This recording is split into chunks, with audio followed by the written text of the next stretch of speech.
This is band walk number 1. We love using the band walks, great hip strengthening exercise, injury prevention exercise, and something that you can throw into a warm-up. You don't need a ton of space. We generally use 10 yards, but you could certainly use a smaller distance than that. Band like this will work. These are just a long stretch of tubing. We cut them and tie it off, but you can buy the actual looped bands. You want to take a resistance that gives the student athletes, a pretty good tight tug on them.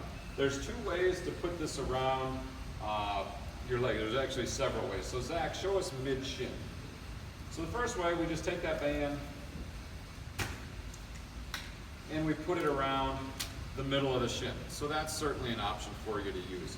You can also take it, put it closer up to your knee, right above, right below your knee. That's going to give you a little bit different feel. Now, if you really have a strong athlete, or if you really have pretty loose bands, and what we're going to show you with this is you're going to put that band actually around the bottom of your shoe. So it's going to go right over the middle of your shoe and then kind of over your shoelaces. That way, it's harder to stretch that band out. Zach's going to keep the weight of his feet on the outside edges of his shoes, and he's going to try and keep his toes up as well. We'll work some soleus. So what he's going to do, why don't you just go hop on back there. We're going to go through number 1. Good enough. We'll show you probably only 5 yards. We do maybe 2 sets of 10 yards on each, or 10 yards on each. You decide what works best for your situation. When you're doing these, you want to make sure to keep your feet wider than shoulder width apart. All right, if you can only pull that band out this wide, the band's too tight. So keep the feet out wide. Again, the weight are on the outside edges of my shoes. I don't want the weight on the inside edges of my shoes and my knees caved in. I kind of want to pretend like I'm riding a horse. Drop my hips, lower my center of gravity, and then I'm just going to take short, choppy little steps. All right? We're not taking these big steps like this here. There's no rotation on this one out of the hips and shoulders. It's just a short, choppy little step.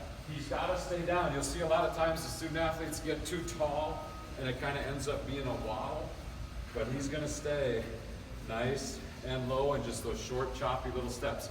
Keep the band out wide. That's a nice job. Go ahead, hop yourself back a little bit. I like to do 2 sets of 10 yards each. Totally up to you. 1 set of 10 yards, whatever. Again, watch the athletes getting too tall and doing that. They got to stay in a fairly athletic position.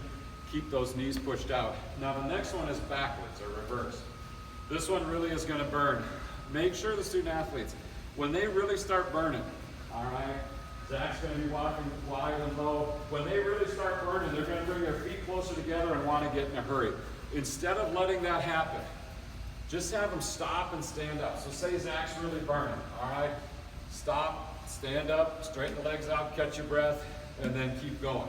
Don't let him get his feet real close together and just shuffle back. This is a fantastic exercise for glute activation or whatever you want to call it, but this is a dandy right here. Reverse band walk. Good. And then we finish the lower body part of it, which is our lateral band walk. So Zach's going to take a big step, pick the trail leg up. Big step, pick it up. Don't let the trail leg drag. That friction is going to take the place of what the muscles are wanting to do. So big step, pick it up. I need to bring his feet probably a little closer together. So there we go. But a nice big step. He's not letting the knees cave in when this is happening. And then he just walked it back the other direction. Good. And he's deliberate. It's not real fast. Boom, boom, boom, boom. Don't be in a hurry on this. All right? Be deliberate. Take the time. Make the muscles work. Really pick that trail leg up.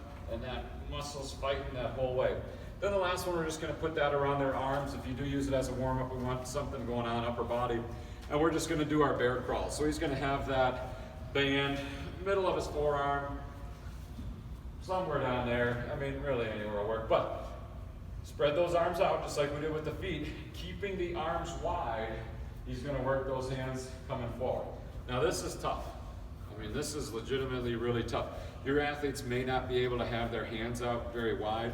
That's okay. Eventually, try and keep working them out. But if the hands are so close that the band keeps sliding down them, you got to have them get them out. And then we'll do the same thing going backwards.